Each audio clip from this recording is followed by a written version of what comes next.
keep an eye on Bharti Airtel today. The telecom giant for the first time in 3 years has gone ahead and cut its tariff rates.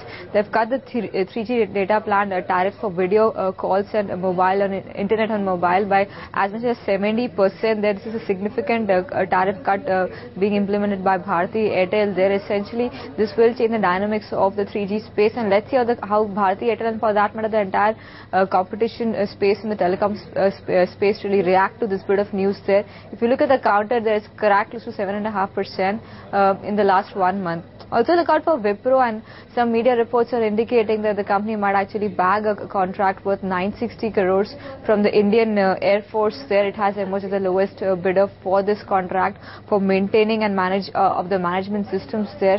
Order flow definitely a positive for Wipro. If you look at the stock, it has cracked close to 7% in the last 1 month, testing that 200-day moving average as of now. Also look at GAIL, an important development coming in. The cabinet yesterday approved the proposal to allow the company to sign the gas purchase agreement with the Turkmenistan gas company there. Now this agreement essentially concentrates on laying a multi-nation pipeline which will run through Turkmenistan, Pakistan, India and Afghanistan. This is a 1700-kilometer pipeline which will be laid through all these nations and will become operational in 2018. It will have the capacity to carry close to 90 MCMD of gas over the next 30 years. Of the 90, close to 38 MCMD of gas will come into India there. It's a big development for GAIL there. If you look at the counter there, it has cracked close to 14% in the last 1 month. Technically also on a 14-day RSI basis, it's kind of trading in the oversold zone.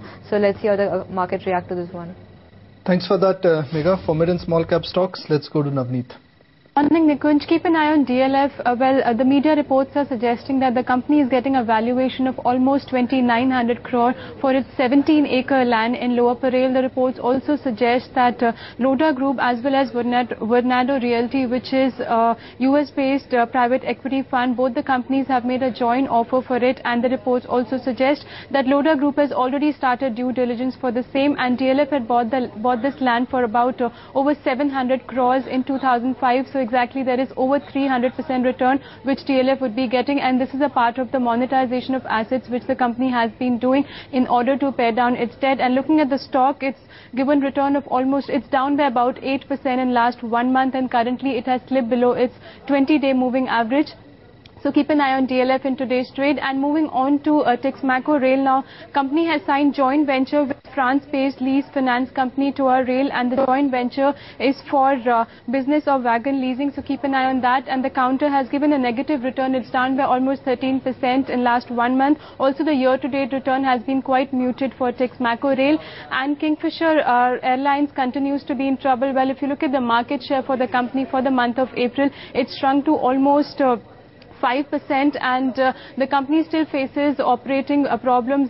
It's curtailed its operations to only domestic flights as of now, and yesterday too, if you look at the stock, it touched its 52-week low of 12.5. So keep an eye on Kingfisher Airlines in today's trade. Back to you.